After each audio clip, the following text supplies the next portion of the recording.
Welcome back to another episode here in the off-grid garage. It is 3.5 amps outside. Not much going on.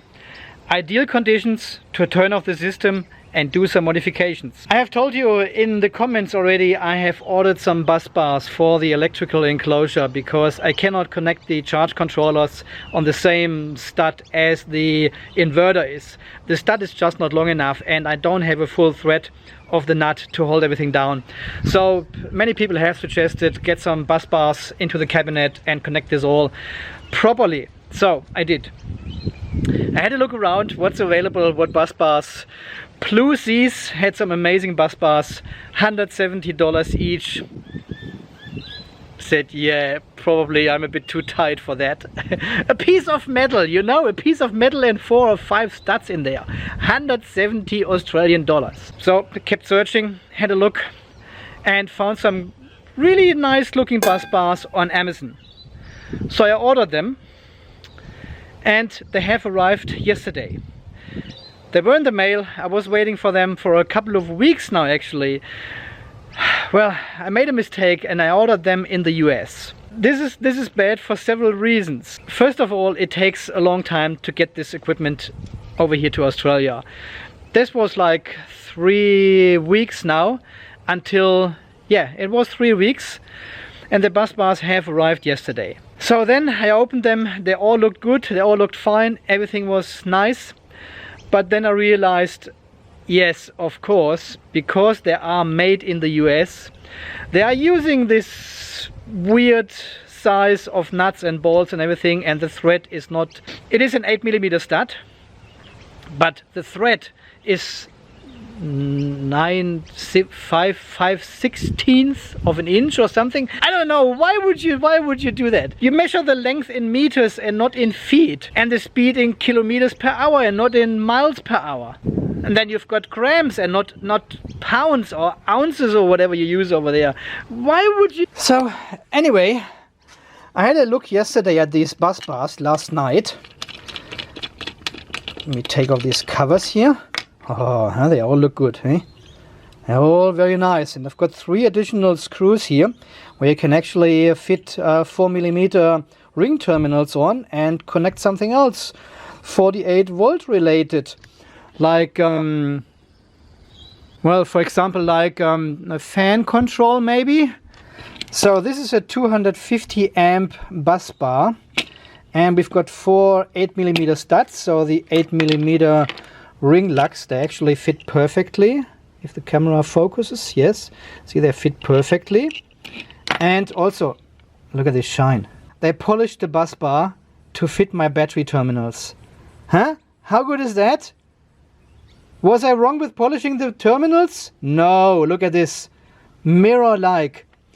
Anyway, moving on from there. 8mm ring lug fits perfectly, but M8 does not. See, it goes in probably 2/3. It stops. This is not M8. This is like, what it says here on the box, 5/16 of an inch. I don't know, why would you do that, you know? So they've got some, so this is like a weird size, but it's fine because we have the bus bars, of course, they came with their own nuts and washers and everything, though. This is all fine. I actually have them here in my socket set. I think it's this one here, 9/16.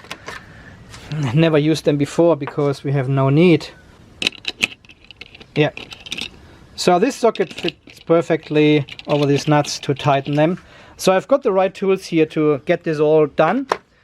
But I've never used any of these ones here. This is all American size whatever stuff.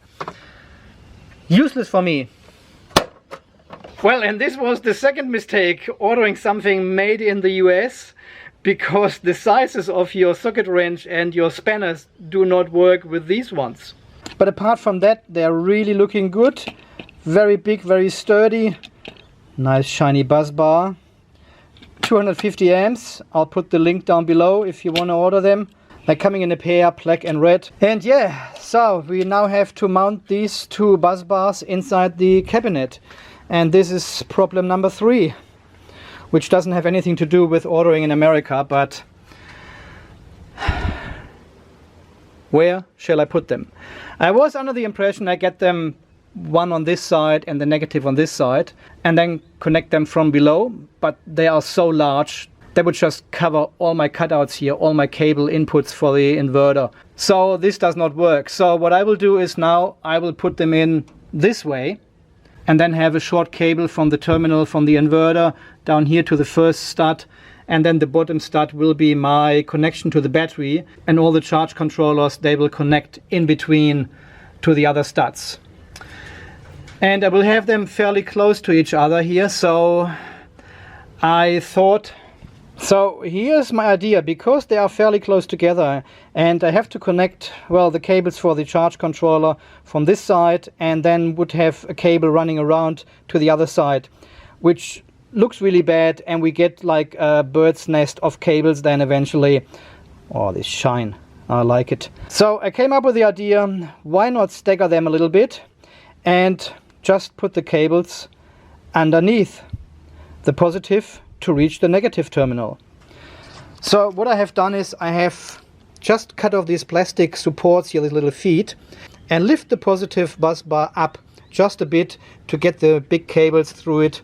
I've got my 10mm cable here for the solar charge controllers. They've got heaps of space underneath, and I can easily connect them back over here to the negative bus bar with some ring terminals then. So all the cables will come from the left hand side then, either to the positive or to the negative side. Well, you would say I've got the fuses now here on this side. Okay, I have to move this whole little enclosure to the other side. It will go to the far right hand corner now, away from everything else. I am able to put the cable inside the inverter enclosure here all the way underneath there and then come out there to the fuses. I have to drill a new hole for my clamp here into this position there for the 240 volt output. Yeah. So as you can see, heaps of work to do. I'm glad it's cloudy today. We don't get much solar input at the moment. So I will turn off the battery now, this whole solar system, disassemble all the cables, cut them, put some more ring lugs on them. I've got all the material here. I've ordered everything in the last 3 weeks. So we can just get started. I know it is not 100% ideal because we are feeding the battery on one side and have the inverter sitting on the other side. So all the load goes through this connection, through the bus bar, and through this connection to the cable to the battery then. But this is just what it is. I mean, you always have these bus bars installed in larger solar installations anyway. There is a tiny bit of loss because of the connections and the bus bar itself, of course. But as you know, I'm running 50-60 amps max here at the moment, so I'm not overly concerned about this voltage drop or this loss I have. Okay, what else do I need to tell you? Probably not too much. Okay, I think let's get started. All right, turn off solar. No solar input anymore. The main switch off, lights turn off, everything turns off, inverter is dying. All right, we are totally isolated now. Let's okay, before we start, we're still measuring the output of the inverter here and see we've got 50 millivolt AC. This is just floating voltage, so that is all good. Measure here as well. There's 0, there's 0, and the button should not work anymore here. Nah, this is all dead. All right, all good and safe. And I'll measure the DC as well, but there should be nothing anymore because we've turned off the main switch on the battery. We've got 1.28 volts it measures. This is probably even floating voltage as well.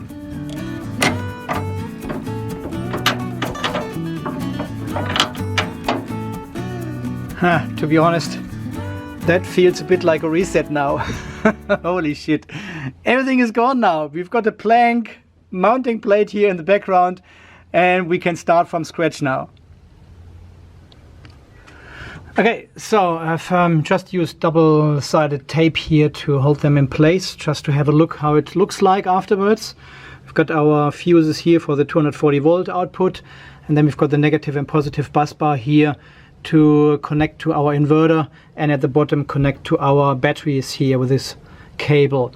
I realized something else. I need to make a cutout here in the plastic because they only have cutouts on left and right, but not at the top.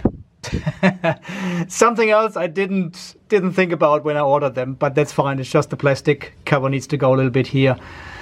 All right. Yeah, now the next question is I need to mount these DC breakers in here as well for each solar charge controller. That's what you wanted me to do, right? 40 amps they will have. There you go, 40 amps, 360 volt DC.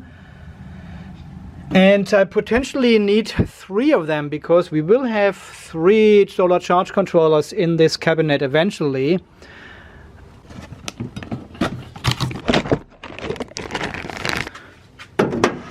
I've got another Victron here, 15035, same model, which I will potentially put over there. And then we have enough space for another one down here, which leaves very little room for the actual DC breakers. Oh, this is not going to work. Oh wow. Okay, more thinking needed. That is tight.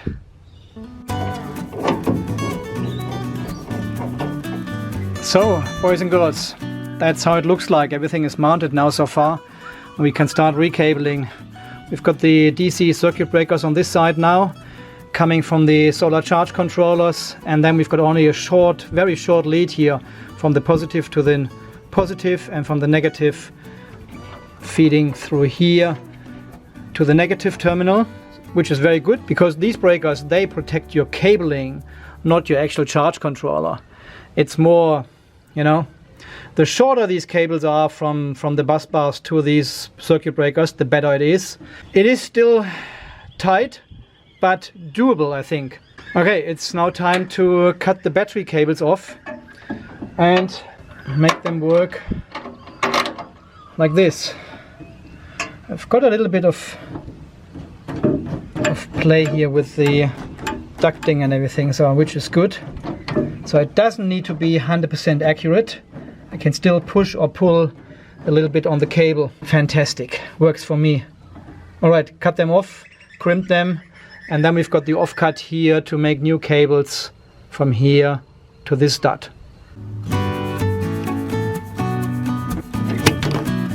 Clean cut. Look at this beautiful clean cut. Nice.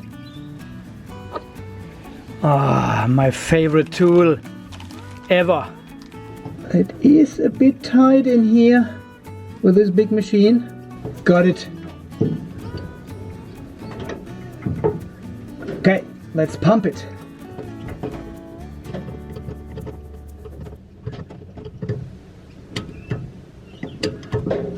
The good thing is these cable locks from Blue Bar Industries, they are so long, I can crimp them twice, which is nice. Gives us more contact area between cable and ring lock. All right. Beautiful. Look at this nice crimp. Amazing. And fits. Heat shrink. Don't forget the heat shrink, Andy.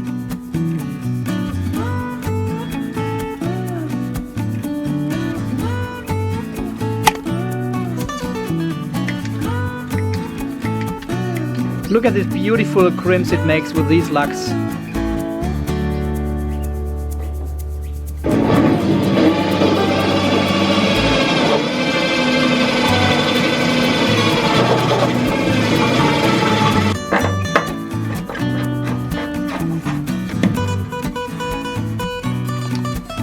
Alright guys, that's how far we are at the moment. So we've got the positive negative connected here to the bus bars now for the battery, and on top we've got the short connections to the inverter. And now we can connect the solar charge controllers via the breakers in between, and I can use the remaining studs for that. We've got also the 220 volt cabled now. I always say 220. It's 220, 230, 240, wherever you are. So this is all ready. And we can actually put this shroud on now. Even I need to go... Well, we still need to connect the fans here. So I need to have access to the relay. But, well, this is how it would look like then. And then we've got these ones here on top. Pretty good, right? Okay, let's keep wiring this charge controller so we get energy back in the battery. So, and I have just recycled one of the cables I had in use before, and this fits perfectly into the circuit breaker now. This will be our negative feed from the solar charge controller. And I keep using these stranded cables here. There's nothing in the manual for my solar charge controller here in terms of what cables you can use. I've seen this in the manual of the larger charge controller, so the 40 amps upwards. They don't recommend this kind of cable anymore, but because this is only a 35 amp charge controller, it is, well, not mentioned. And it's a 10mm cable, so works fine for me. It actually says it here on the charge controller. External fuse interruption rating 40 to 50 amps. And I've chosen 40 amps. Okay, now I know why they recommend flexible cables, because this one is so stiff here, I cannot get it on here. I'll try to put this on now, but I'll get some other cable. Probably I'll get some 16 or even 25mm cable anyway for these connections from the studs here, from the bus bars to the breaker, because this is still the high amp side of the breaker, so this is not protected, and you probably want to go a little bit higher with your diameter of cable. But for now, this one needs to go in somehow. Okay, I just squished it in, but it's not nice. The cable is so short, it's so stiff, I cannot really get it in here. I need different cable for these sort of connections here. On the other side it's fine, but over here it's just too tight. There's not enough space to get this underneath here and in. But it works now, and I need my 9/16 of an inch ratchet. And we can fix this up here.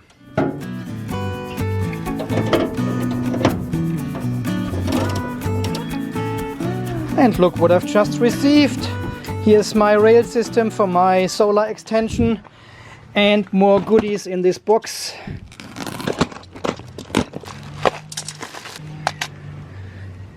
All my mounting brackets for the rail system, and the second 40 amp circuit breaker here, non-polarized DC circuit breaker for the second solar charge controller.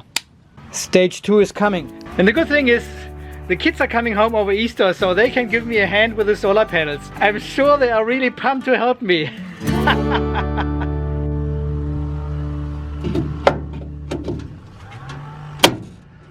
So, there it is. It is 8:30 already, and I'm still working on this cabinet here. But we are almost done now. So, I have cabled the fans now here with the positive and negative coming from the bus bar. I used these smaller screws here, and they're all going back up into the inverter area here. And I've got a fuse, a vehicle fuse basically, and after the fuse it goes into the relay, and there you can see the relay contacts. So the red cable is the positive going into the NO, which is normally open, and the black one comes out as the common port.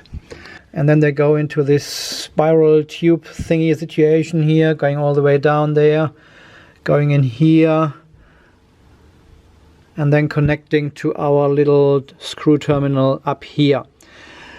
When I was working on these bus bars here, I also was making sure that one of the bus bars is always covered, so I could work on the negative, and then I covered the other one to make sure I haven't got any chance to do any short or something, because they are fairly close together. This is probably only 70, 80 millimeters or so, and probably you don't want to touch both of them at the same time. You don't get shocked or something, but you may get a little tickle or something. Well, some people like this, you know, so do whatever you like. I certainly don't like that, so I just cover them. I made the cutouts here as well now on this side, so they're all fitting perfectly on top of the bus bars. Looks nice. And you have to put these ring terminals here a bit on an angle, because exactly there, if you would put them straight, this is exactly where the divider is of this plastic here. So they have to go either way up or down, so you can see the divider there. This is exactly where the screw is. So no big problem, it all works out. These ones back on, goes on here as well. Yeah, disregard these ones here, they are USB connections at the moment. I'm testing stuff, so they will disappear as well. All right, so the only thing I haven't done is replacing the solar fuses there with the DC breakers. Should I do this right now? It is late.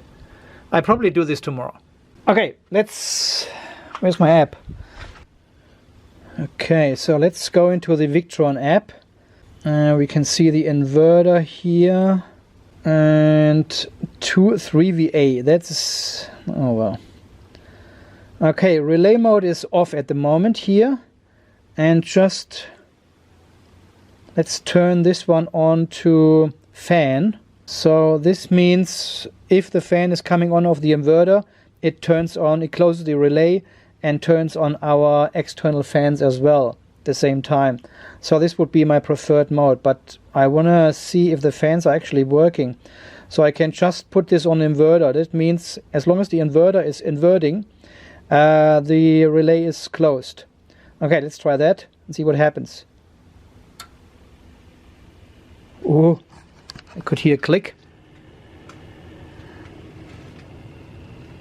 And they're all spinning.